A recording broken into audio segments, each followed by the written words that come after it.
It's the much larger war no one's talking about, the war for wealth. Meet the man who says the US and Europe are losing big time, and you can blame a flat world.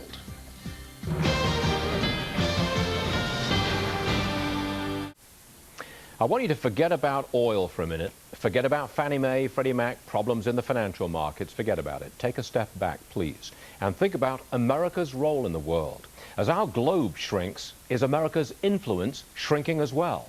Gabor Steingart says the world is not really flat, it's broken, and America's prosperity, political power, democratic ideals, they are in serious trouble, he says.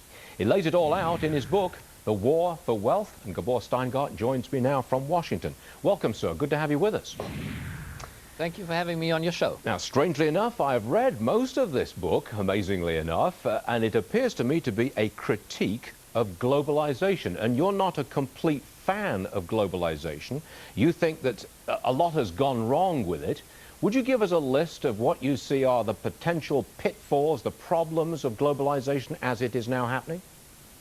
I'm not fighting against globalization. I'm also not fighting against summer or winter time. I only want to make a strong case for a new realism to see that globalization is not a unifying force, but an extremely divisive force. It divides our societies in a winner and a loser society, and a lot of people are extremely hurt by this process which we call globalization, and mostly the lower part of our workforces. We have given them a huge downgrade. Well, we've got on our screen at the moment just a full screen of some of the ideas that your book brings out. We're listing them. Investors grow more powerful, investors that is, workers become weaker, inequality is on the rise. That to you is a thumbnail sketch of where globalization is leading as of right now. Am I accurate in that?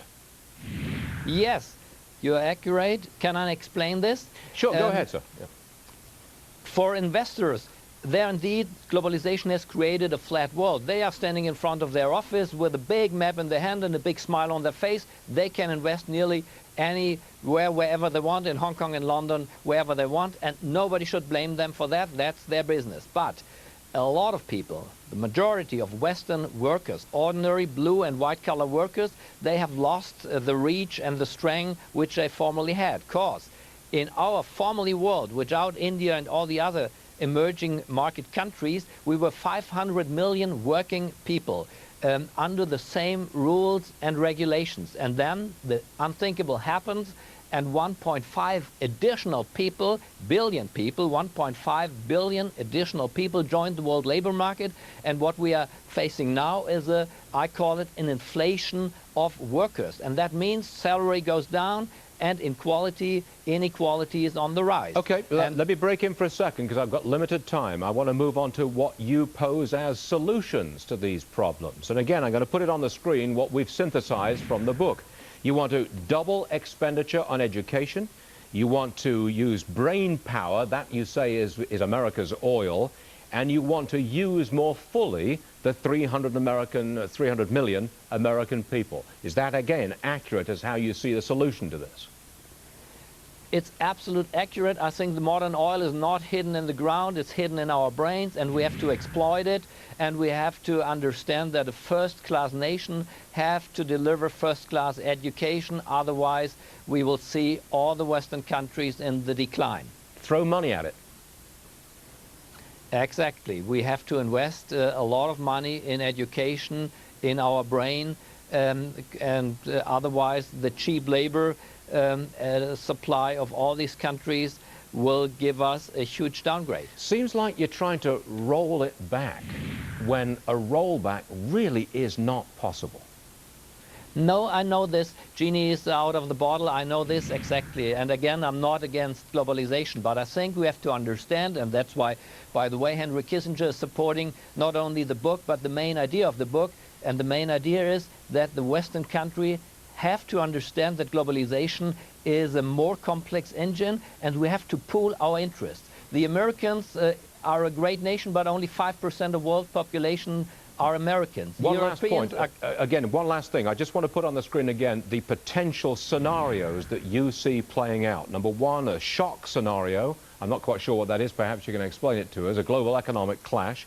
Asia overall, Asia wins out totally, or America's renaissance scenario. That's three potential scenarios as to how you see it can go. How do you, if you had to guess, which one would you pick?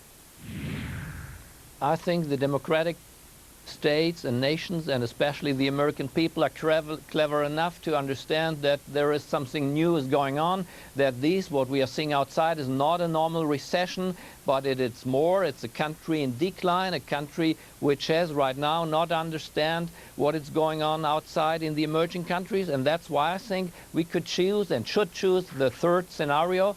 America can rise again, has to rebuild and restore its strengths, and that means to pool, that's what I tried to say, to pool the interest with other countries. That's why Obama is traveling to Europe, to make sure that the Western countries fight against not only child labor, but fight for stronger financial markets. It was a pleasure having you with us. Come back and see us. I want to talk more about this because it's a fascinating book and a great idea, interesting idea. Thanks, sir. Appreciate it.